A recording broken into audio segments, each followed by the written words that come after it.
Hey guys, I just want to say that if you're new to the channel, please do consider subscribing. I'm a small content creator and could really use your support. I live stream 100% of the gameplay for games that I review, and I'm also always trying to keep up with the big named movies that are being released. If you would like to support the channel monetarily, you can do so through PayPal, or even better yet, you can get yourself some merch from my Teespring store. If you want to get better connected, you can do so through the social links in the description below, and please do consider joining the Discord. If you do, you can voice chat with me through my headphones while I live stream, and you won't be recorded on YouTube or Twitch. That's all I've got, guys. I hope that you really enjoy the video. Hello everyone, and welcome. I'm Mike, and this is Mike's After Action Reviews, and I did an After Action review for Masters of the Universe Revelation on Netflix. And if you want to go check that one out first, there are no spoilers in it. It's, whoa, I went too high. It's going to be right up here. I'll put the link, and there'll be a little thing that says, oh, check this one out first. If you don't want spoilers, go check that one out there. Otherwise, this is the spoiler review for Masters of the Universe Revelation.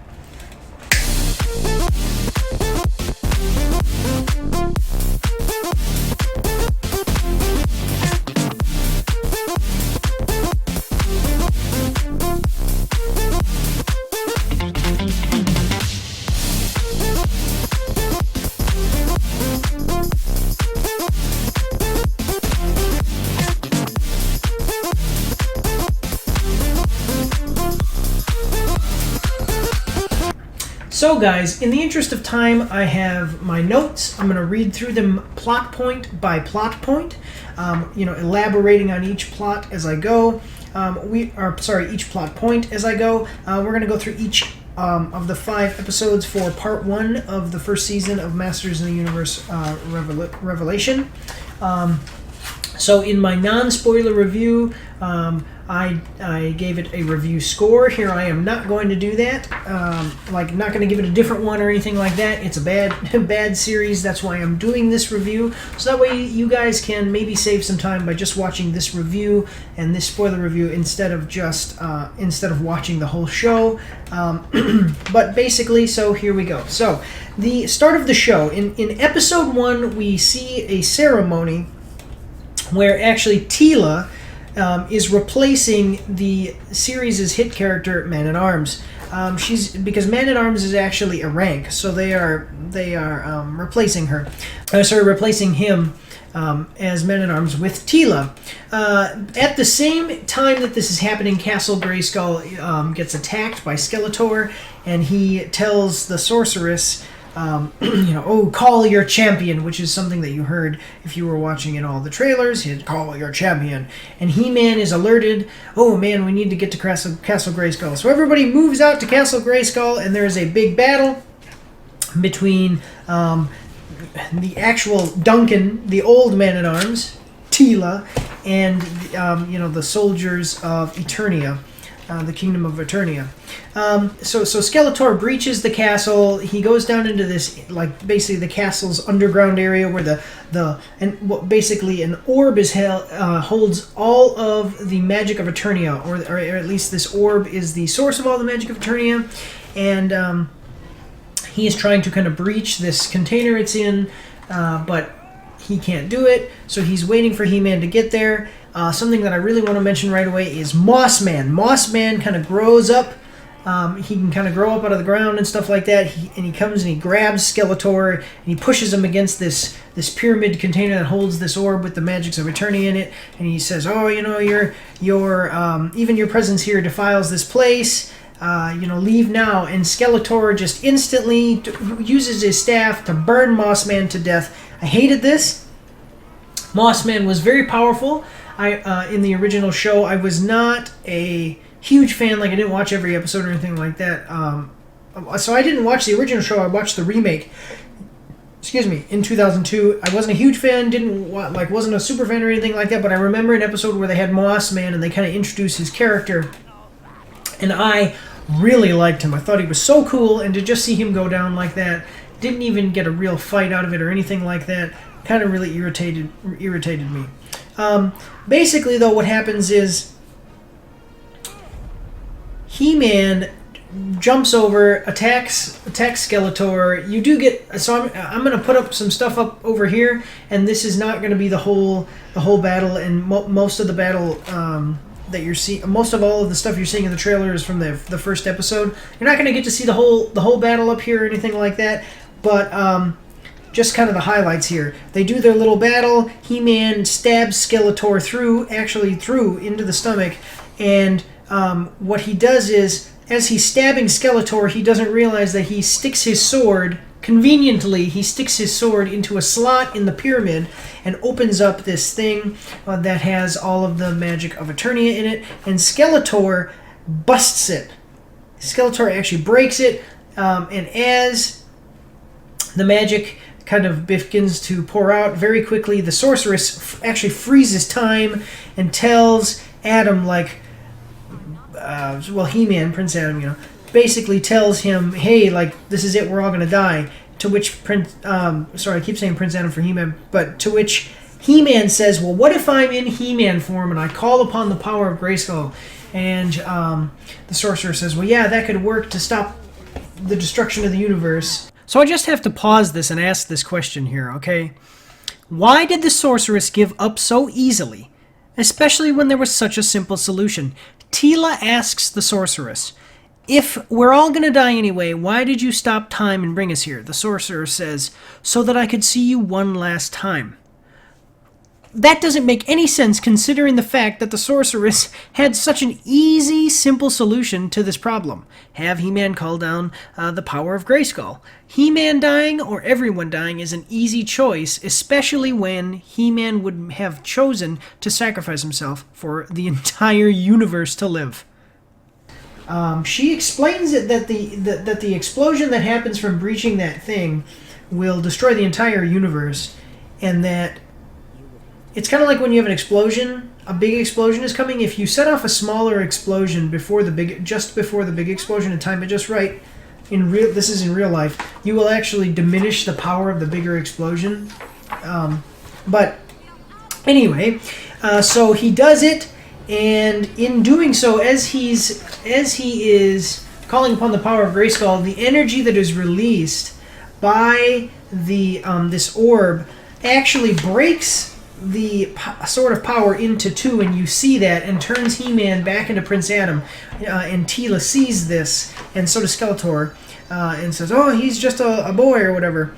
But basically, long story short, He-Man dies, Skeletor dies, Teela discovers that Prince Adam was He-Man. They kind of go back to the castle, and they tell, so Man-at-Arms, when I say Man-at-Arms, I'm talking about old school Man-at-Arms, Duncan, okay? So Man-at-Arms tells King Randor, hey, Prince Adam died. And he says, no, he was here. But no, he says, no, I'm sorry to tell you this. Prince Adam was He-Man, and He-Man fell. Teela gets super mad, and this basically sets her on the arc that she's going to be on for the entire show. She gets mad. She says, I'm leaving. I can't believe that all you guys lied to me. And actually, it's stupid, because and she leaves the service of King Randor and gives up her title as Man-at-Arms, which is stupid because King Randor did not know that Prince Adam was He-Man, so why is she mad at him? Why does she leave him? That didn't make any sense to me. That really irritated me. Also, I just want to say that this is a huge jerk move to throw a huge fit and yell at these people just as they find out that their son died. I just want to remind you that this is supposed to be the show's protagonist. Now, there are going to be some people who say, well, you shouldn't judge. She's angry because everybody lied at her, and not everybody can be like certain people and just control all their emotions all the time and be the best person all the time. And I say, yes, I agree with you, and people that are like that are called not the protagonist of the show. She takes off all of her, her headband and throws it on the ground, walks out, throws her life away as far as a position in the, the armies of Eternia. King Randor is so upset because his son died, and Man-at-Arms never told him that Prince Adam was He-Man. He exiles Man-at-Arms. So that's episode 1. So then getting into episode 2, basically, I gotta tell you now, we've all seen all of the videos, we've all seen all of the released pictures and stuff, all the promotional stuff in the trailers. Teela now looks like a butch lesbian. if you now, okay, and you know what? I totally get it. I don't have a problem with a character looking like that. I do have a problem a little bit with kind of taking a character who looks good, is established, has her own kind of character about her, and then changing her. So I don't like when they just completely change characters in a way that goes against the original design or original idea of the designs of the character. Teela was designed to be kind of it's a fantasy world. She was designed to be an idealistic woman who is strong and powerful and fights alongside He-Man. And now she is a man. She looks like a man who has half his head shaved and long hair growing out on the other side.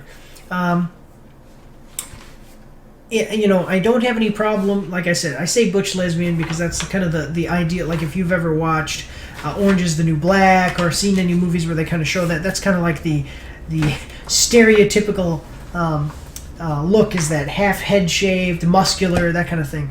And I don't have a problem with lesbians or even, like I said, even people looking like this. I just don't like that they changed the look of the character. I mean, what would you do if Gandalf? They made a movie with Gandalf where he had half his head shaved. I mean, it just wouldn't be the same. It's not the same character, and it just takes away from the character that we know and love. But it doesn't matter because, as I said, her whole arc is designed around her being angry and whiny and rude and mean because she's mad that they didn't tell her that He-Man was Prince Adam, even though that was to protect her, and He-Man is like a superhero for Eternia, so it makes complete sense that he wouldn't have told her. Anyway, moving on though. So, Teela and a new character named Andra are hired by an old woman to break into Snake Mountain to retrieve a cup. Now, the old woman says, look, the cup means a lot to me, but it doesn't have any power or anything like that. It's just kind of something that is sentimental to me. If you get it, I'll pay you a lot of money. When they get there, Triclops and the rest of Skeletor's other minions have kind of turned into this thing called what do they call it? Like motherboard or something? Technology. They start to worship technology. You see all of these kind of cultists that are cyborg-like and things like that. And all of Skeletor's minions, old minions, have changed themselves into cyborgs. And Snake Mountain is now like this techno shrine, and so they kind of fight their way through them. Now, this series is only about 30% action scenes, and most of that is taken up in the first episode. So when I say they fight, I mean it's like very quick, like bam, bam, the guys go down. Maybe there's like a minute fight scene, okay? So we're talking 25, 30-minute episodes. It's very short on action, okay? So when I say they fight, I mean it's just like a couple seconds, maybe a minute of fighting, and then the fight scenes are over and they move on. So they fight their way through them, grab the cup, escape. They get back, and it turns out that she was Evil-Lyn. Spoiler alert, sorry. So the old lady was Evil-Lyn, and they give her the cup, and it turns out that cup magically it was actually just an illusion that it was a cup, and it transforms into the head of Skeletor's staff. I forget what it's called. It's like the destruction staff or something like that. And Evil-Lyn where the old lady was actually at Castle Grayskull, and the sorceress was there. When they give her the cup, it transforms into Skeletor's staff. Turns out that it's Evil-Lyn, and she's actually working with the sorceress, and she takes the Skeletor staff, and she kind of does this thing where she transfers the magical energy that's left within that staff into an orb that the sorceress has, and they explain that because of the destruction of this container in Castle Grayskull at the time in the first episode, all of that orb tethered the magics of the universe to Eternia, and without the magics, the Eternia will die, and if Eternia dies, the whole universe will die. So all the magic is running out. Evil-Lyn is old, and the sorceress is old because their magic kept them young. So the sorceress has this orb, and she gives it to Evil-Lyn, and this older Evil-Lyn, she transfers it into her staff that you always see her carrying, and it allows her to make herself young again. And then she goes to Teela, and she says, like, listen, Teela, and Andra is there as well. We need you to we can fix this, but we need you to find the pieces of the Sword of Power, because the Sword of Power was split in two. So in order to do that, you have to go to Preternia and you have to go to Subternia, which is Preternia is like is Eternia heaven and Subternia is Eternia hell. And you can take those two sections, those two pieces of the sword that was split in half, put them together, we'll reforge the sword, use it to restore the magics of Eternia. Teela refuses this. She says that she doesn't like magic anymore. She doesn't even believe in it, really. Why would Teela ever give up on magic after having seen all of the things that she has seen magic do, and after seeing how the world is dying without magic? Why would anyone, for that matter, that we see, such as Triclops and some of these other people, give up on magic and totally disgrace it after seeing everything that they've seen? It's only been a short time since magic basically ruled Eternia. This is poor writing and makes very little sense. She's built a life designed around truth now, and she is just mean and angry, and angry that they didn't tell her that He-Man was Prince Adam. Cringer is there. He talks to her and he says, "Listen, even though in all of the other depictions of the media, Prince Adam was and I were best friends, he wasn't best friends with me. He was actually best friends with you. He cared more about you, Teela, than he cared about me, Cringer, his lifelong companion. And so you need to do what you can do to carry on the fight." And so she goes, "Well, okay, I guess I'll go on the quest then." So her and Andra go on this quest, and they head out, and that is the end of episode 2. If you're noticing, this is basically halfway through the whole series right now, and almost nothing has happened. These are very, as I explained in my other review, my after action review, these are very like fast paced, as in they're moving around a lot of places, they're doing a lot of things, they're talking a lot, but not a lot of actual stuff is happening. It's like they're on a treadmill here, working as hard as they can to get something done, but it's just not working. So then we move into episode 3. So Teela, Evil-Lyn, and Andra leave Castle Grayskull, and I believe actually it was in episode 2 they said that, oh well, we'll need someone who can reforge the power sword. We know someone who can do it, and so they go. They find a village where there is some magic water. Triclops attacks this village, and they fight off Triclops and his cyborgs. As they're fighting off Triclops, they start to almost kind of get defeated, and randomly Beastman appears and starts to defend Evil-Lyn. Which, I mean, that was cool. It was a cool little way to kind of introduce Beastman and all that stuff, and I like his character. I always thought it was cool. He can command animals and stuff like that. You don't ever see him do that in these 5 episodes. But there is another person, a hooded figure, fighting alongside them that they don't see, and then at the end you find out that it is actually Man-at-Arms. And he has some of this magic water, and he is taking it to, he takes Teela and them and company, so Teela, Andra, Beastman, and Evil-Lyn, and he goes and takes them to where Orko is. Orko is very weakened. He appears like he's to actually be dying. He may actually be dying. He doesn't specifically say, but he's very weakened. Man-at-Arms gives him this cup of, kind of this last remaining magical water. He drinks it, and he kind of is revitalized a little bit. So basically, Teela says to them, "Look, we need to go to Preternia, or we need to go Subternia and all this stuff to find the pieces of the sword and reforge it." Now, in my after action review, I said that they have Man-at-Arms make some odd decisions. Terrible, nonsensical dialogue incoming. Here's where he makes the odd decision. Man-at-Arms basically refuses to help. He's like, "Oh, I'm not going to leave my family behind. I'm not going to leave my, this basically Orko and Roboto. I'm not going to leave them behind." And Orko and Roboto were like, "No, we want to go with them. We're going to go." And then Man-at-Arms, okay. And so he says, so then Roboto says, "Wait, I am designed," so because Roboto is there, and Roboto is designed with Man-at-Arms memories and abilities, and most of his abilities, things like that. He says he'll help, so then Man-at-Arms says, "Wait, no, if you're going to go and Orko's going to go, well, then I'll go too." And then Teela refuses Man-at-Arms' help and sends him to protect the sorceress, and says, "If we can bring Roboto, we'll just bring him instead, and you can go back and protect the sorceress." I thought this was really dumb. Why didn't you just have Man-at-Arms come? Why didn't you have Roboto protect the sorceress? Why didn't you just not have this fight and have Man-at-Arms go protect the sorceress and Roboto go without having the dumb fight? It was just really dumb. So they then get on a boat and they're on their way to Subternia, but they are attacked by Merman. So they're getting attacked and they're kind of losing again against Merman's, these mermaid forces. And Man-at-Arms randomly shows up. How did he know that they would need him? How did he get there at the exact right moment? And why didn't the show writers just have him come with them? These types of things are what is making this story more convoluted, confusing, and nonsensical. Kind of flying up out of the air, he's shooting at Merman's forces. He beats Merman's forces and Merman, and they force Merman to use his power over water to make the boat go faster and take them to Subternia.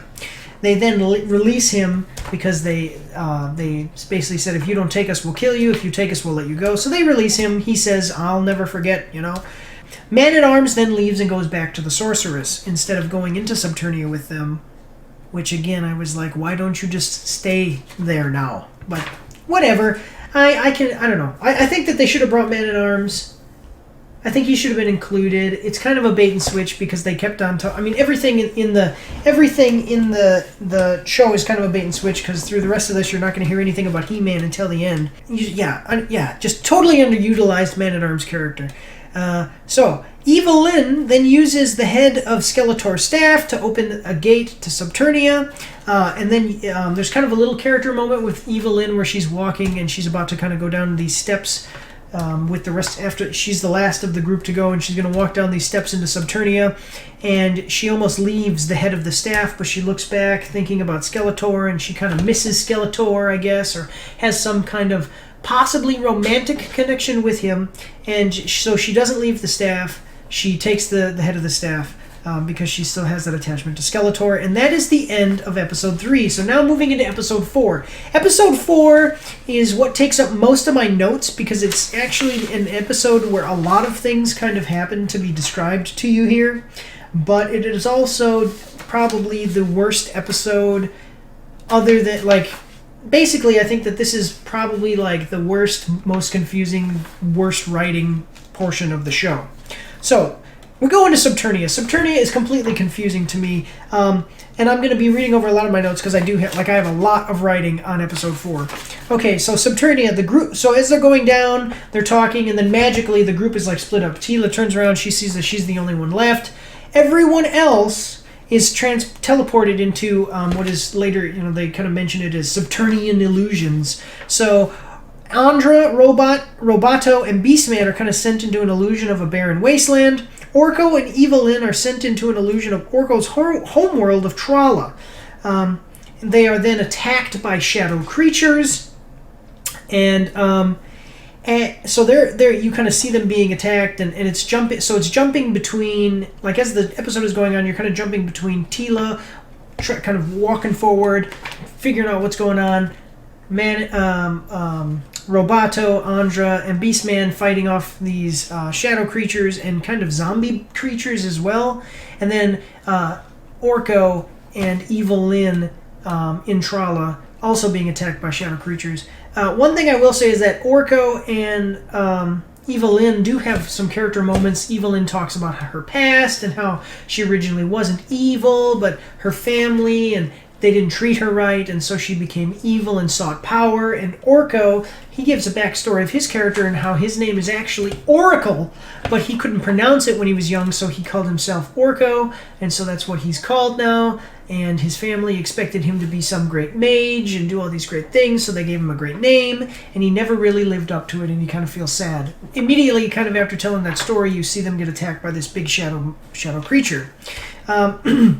As all of that is happening, a being appears. I wrote in my notes Phantom Skeletor, but apparently everybody calls this guy Scareglow. I've seen the memes and stuff about him, but anyway, a being that appears to be what remains of Skeletor after his death offers Teela a deal. So he just kind of shows up, he's talking to her, and she says Skeletor, and he says, not quite, but I remember that name. He offers her a deal. It's kind of a glowing Skeletor. I'm going to put him up here. You're going to see him. So it is Scareglow. She basically, the deal is this, and this is ridiculously confusing to me. I don't understand this. If she gives him her fear, how do you give someone your fear? Is Scareglow here actually asking Teela, one of the champions of Eternia, for her permission to scare her? Okay? Then he will release her friends and give her one half of the Sword of Power. Why would he offer her this deal? Why would he freely offer to give her half of the Power Sword for allowing him to feed on her fear? Why wouldn't he just keep her friends trapped, drop her into the Well of Darkness, and, elicit her fears for all of eternity as he fed off of her fear? It literally does not benefit him at all to give her an option in which she can overcome his challenge and escape. Now, I didn't like... Well, okay. She accepts and is dropped into what is called the Well of Darkness, as Phantom Skeletor, or Scareglow, says that if she can't defeat her fears, she will be trapped in Subternia forever. The setup for this, I think, was done all wrong. Why did you have a guy step out of nowhere, basically, and say, "Hey, I'll give you everything that you're seeking. You just have to give me your fear and survive"? Why didn't he? And then she accepts the deal. Why didn't she just walk through, kind of like, if you remember in this is actually like the Empire Strikes Back style scene where Luke has to enter the cave of the darkness, the dark side, and all that. To face his fear. He faces Darth Vader and all of that, okay? Why have it set up that way? Why not just have him start to... I'm going to explain what happens, but have him start to use her fears and hear him say... You can actually, instead of him appearing and saying, "I'll give you a deal," you just hear him say, "Oh, you seek the sword," or something, and, "Oh, if you can't overcome your fears, you'll be trapped here forever," and then have... What happens once she falls into the Well of Darkness? She fights an evil He-Man doppelganger. After fighting, and he's kind of talking to her, taunting her, saying, "Oh, your greatest fears, your greatest fears." And then he turns into an evil version of herself as they're fighting, and the evil Teela kind of explains that Teela's greatest fear is not that she, quote, because I wrote down the quote, evil Teela says, "Most people fear being ordinary, but you are just the opposite. They lied because they were trying to protect you from what you fear the most, that which so deftly controls you, your own fate." Okay? Excuse me. And, well, actually, before this happened, evil He-Man said, like, "Oh, you're so powerful, and it scares you." So basically what the show is telling you is that Teela's fear is that she knows she's just this amazing, awesome person, and that's scary for her. Teela then says, "I control my fate," evil Teela says, "by hiding it away, pretending to be ordinary when you know deep down that you are so much more, and how that must terrify you." See what I'm saying? Teela, so as evil Teela is saying that she turns into these Scareglow figure, and is standing there, and Teela says, yes, it does, because I don't understand it. I never have. But that doesn't mean that it controls me. I own my power, every part of it. My strength, my hope, even my fear, and you can't have any of it. So basically, like I said, what the show is telling you is that Teela knows that she's freaking awesome, and that's her greatest fear. Her greatest fear is not losing, not being good enough, the consequences of fighting, and maybe if she doesn't do it right and people get hurt, none of that kind of stuff. Her only fear, her one fear, is that she's just so freaking amazing. I am not one of the people that is going to tell you, "Oh, this is so terrible because, oh, how bad is it that they replaced Teela with He-Man and now they made Teela so awesome." That's not what my problem is. My problem with this is that, where is your character's arc? You have a character that you are literally giving everything immediately. And then later on in the series, even admitting, like, you are just amazing. That's it. You're just so amazing. You are black and white, spelling it out for us that Teela, the main protagonist of Season 1 of Masters of the Universe Revelation, doesn't need progression. She's amazing, no progression. She's so powerful, and even so powerful that that's her fear, is that she's so powerful. You see what I'm saying? I don't like that. It doesn't set her character up very well, and it does a poor job of creating any progression that I or any other audience member, in my opinion, would be interested in. So, Phantom Skeletor, Scareglow. I gotta remember everybody Scareglow, because I wrote this before I saw any of the stuff about him being called Scareglow. So Scareglow then says that they had a deal, and she needs to give him her fear. This next scene made me think of, if you've ever watched the original Disney animated Hercules movie, listen to this. Teela then starts glowing and gives us a speech about how she has now learned to manifest her fears and summon them. And then she summons the piece of the sword that she was looking for the whole time and went in there to get. She summons the fragment of the Sword of Power for herself, and her friends appear. Teela does not actually kill or incapacitate or anything Scareglow at this time. It's basically just a scene where, Scareglow is standing over her saying, but we had a deal. I'll give you the sword if you give me your fear. And she goes, no, I'm so awesome and amazing. I don't need to be afraid of it anymore. Boom! Here, and the sword just appears. I don't know how she had the power, the magical ability to summon the Sword of Power. Now, some people are going to say, well, there is a connection between Teela and the Sorceress, which I'm not going to get into too much, but just basically that the Sorceress and Teela are related. It's either that because I'm not specifically sure, I'm not a huge fan of I'm a fan of He-Man, the idea of He-Man. I'm not like one of those super fans that knows all the details of everything, because like I said, I watched the show in passing when I was a kid, and I did enjoy it, the 2002 remake. But it's either that Teela is a clone or Teela is the daughter of the Sorceress, depending on some of the things that I've read doing some research for this. So Teela could have some of the powers of the Sorceress, and you might say, well, because of that, she can summon the Power Sword, right? No, that doesn't make any sense, because why didn't the Sorceress just do it? You see? Well, the Sorceress was weakened. She wasn't weakened the whole frickin' time.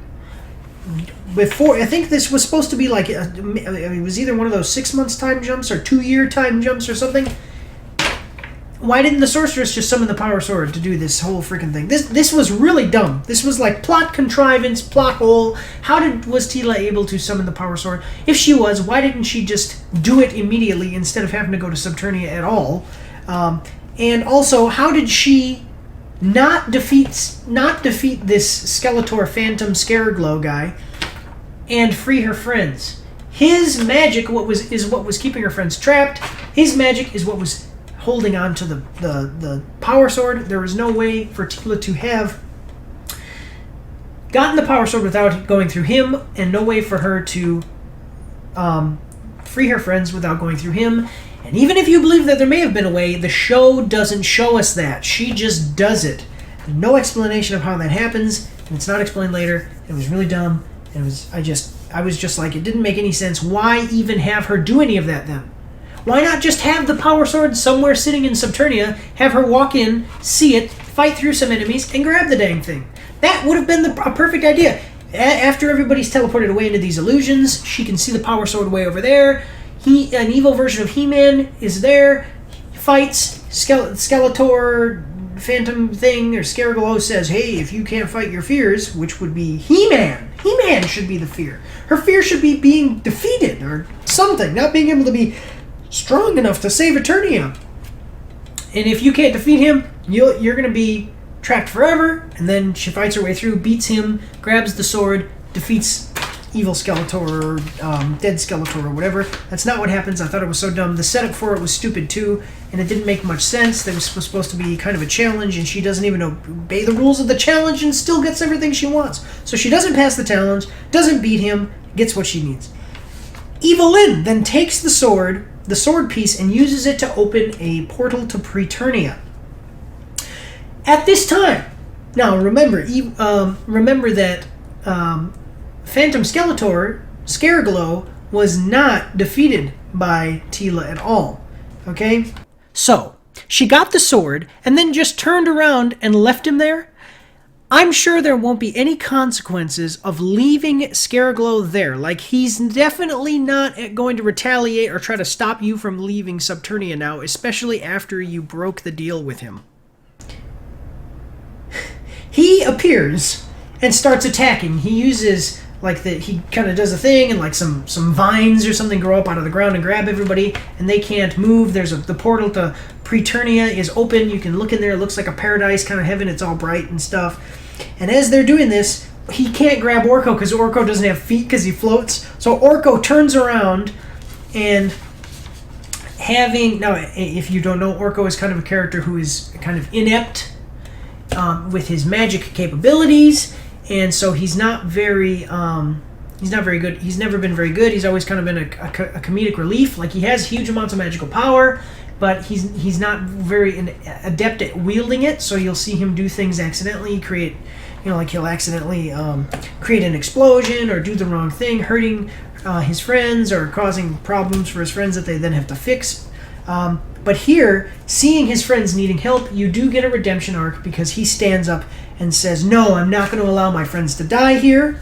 So Orko uses his magic to fight Phantom Skeletor, giving everyone time to escape, and he does it successfully. And basically what happens, as Scareglow gets close enough, he kind of grabs Orko, and Orko has summoned these big golden rings, and he gets them to grab Skeletor's arm and wrap around Skeletor there, and he grabs Skeletor, and they both get sucked into like a ball of energy that then explodes and blows everybody back into Preternia, because some of the Teela was trying to go forward and help Orko, but when the explosion happens, it knocks them all through the portal into Preternia. And on the other side of the portal, Prince Adam is waiting, and yeah, that's the end of episode 4. Then in the beginning of episode 5, Prince Adam gives Teela the second fragment of the Sword of Power, and says, "Here, you can use this, but there's no way for you to leave here." She introduces Teela to the past champions of Eternia, including Hero and the legendary King Grayskull, who was the first person to wield the power of Grayskull. That's where Castle Grayskull is named after.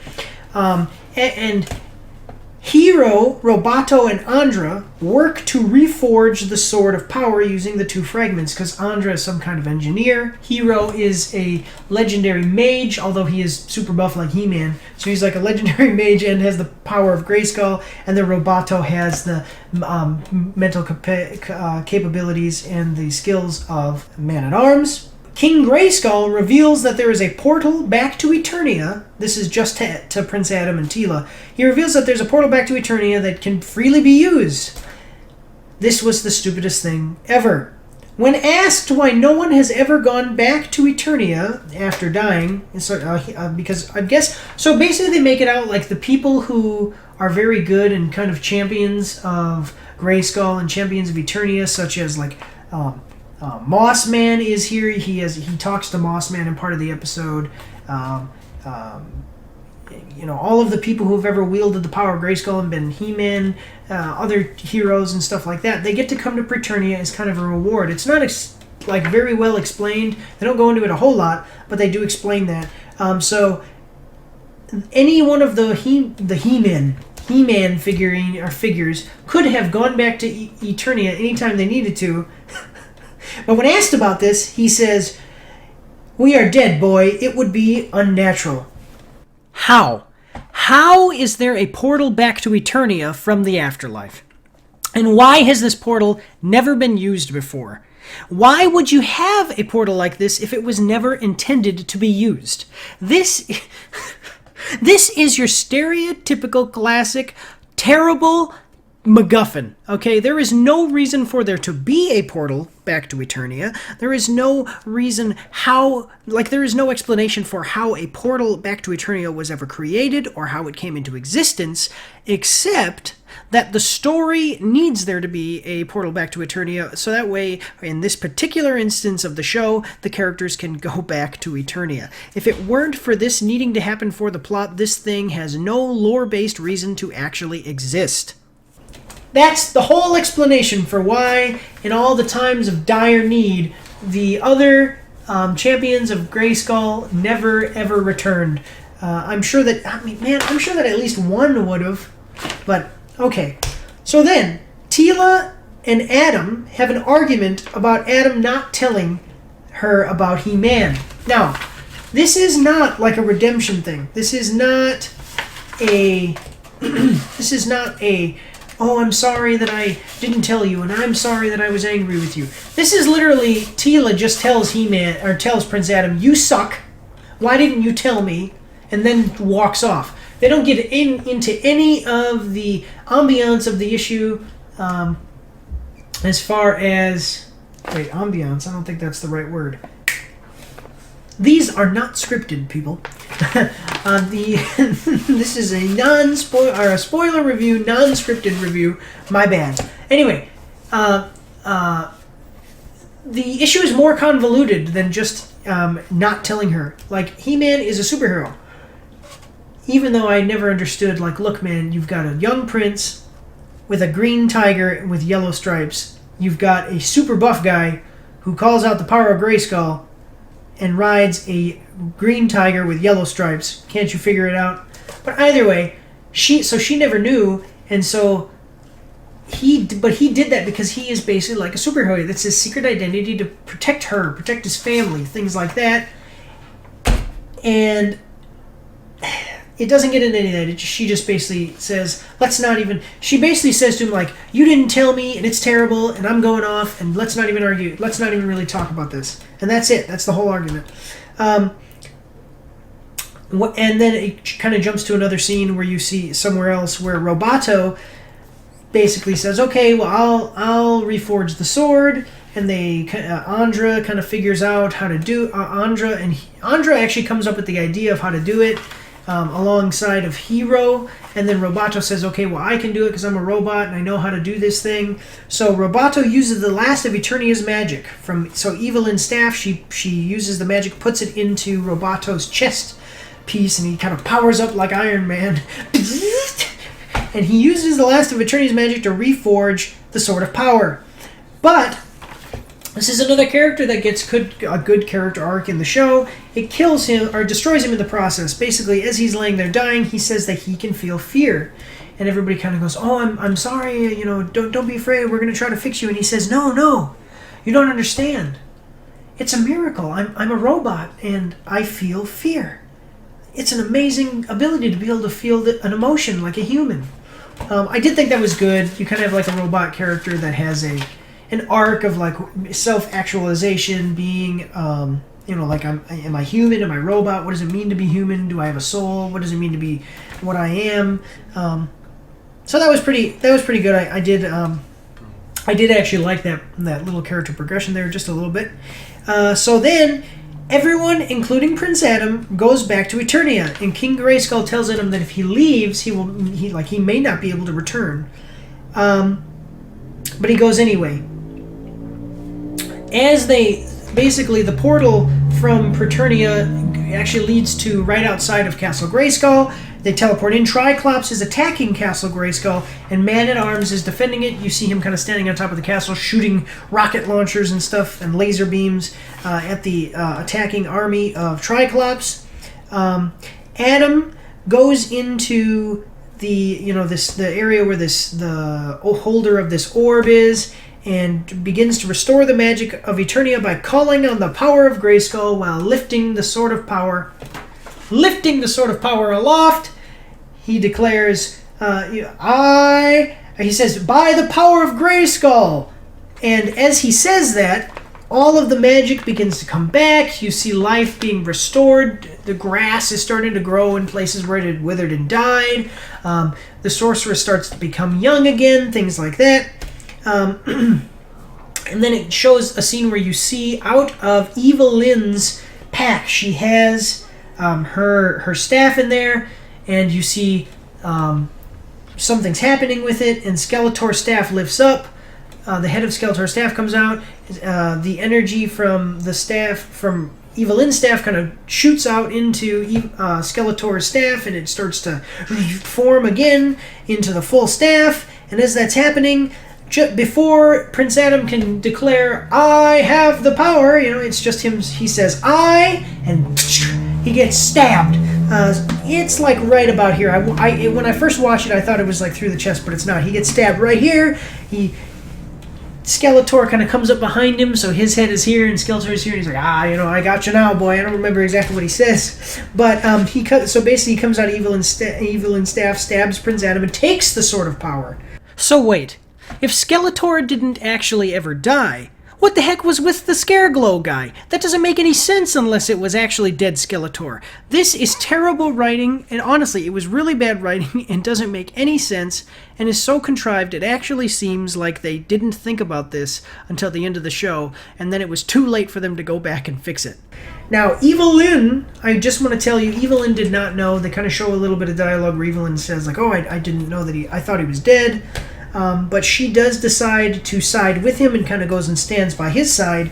And then the show ends with Skeletor calling upon the power of Grayskull and declaring he says, by the power of Grayskull, I have the power, and I am now the master of the universe. And there's a little graphic that I'm going to put up here, and it shows what Skeletor kind of looks like coming over the Grayskull with that. It's what I've heard been called Skelligod form. So Skeletor now has the power of Grayskull and is this basically undefeatable. He looks like he's undefeatable. Prince Adam is laying on the ground, bleeding to death. Teela's standing there looking like an idiot. Nobody did anything to stop him from calling on the power of Grayskull like he did to them. Nobody attacked him, stopped him from doing anything. And actually, to tell you the truth, I've already said it was a bad series, and I rated it as bad. Having heard basically everything that happens in the show, I hope you can understand why. While the character arcs for Evil-Lyn, Orko, and even Roboto I did enjoy, those were basically the only things I enjoyed. There was a huge bait and switch from episode 1, where it's the only time that you get to see He-Man, and it's the only time you get to see anybody really do anything, because there's not much action in the show, except for in episode 1. Skeletor is gone, so there is no, if you notice, there is no main protagonist throughout the whole thing, even though Triclops kind of is present a little bit for about 5 frickin' seconds. I would just say he probably has like 3 minutes in the whole show, maybe 3 to 5 minutes. And it's like an hour and a half. The first 5 episodes is like an hour and a half, and he has about 5 minutes. So you see what I'm saying? Like, there's not really a main protagonist. There's nothing really going on that really grips you. There's a lot of talking and a lot of movement, but not a lot of actual things happening in the show, except for in episode 4, which I thought was confusing, and I was kind of irritated with about that. So as I've said before, and as I said in my other review, this is a bad show. I hope that you have kind of watched this and understood my point of view about it and agreed with me. I hope this has been entertaining. That's all I've got for you guys today. Thank you. Please do consider subscribing. Thank you for supporting the channel with the views. Make sure to check out all of my socials in the description below. Check out my Wix blog, where you can see my after action reports, which are just written reviews. You can check out my Teespring store to get yourself some merch like this. And I'll even turn around so you can see, I've got the awesome Mars logo on the back, and then I have some other merchandise, a bunch of stuff. They got pants, cups, everything. Go check it all out, guys. And but that's what I've got. I want to thank you all for watching. Just say God bless you all, and have a good night.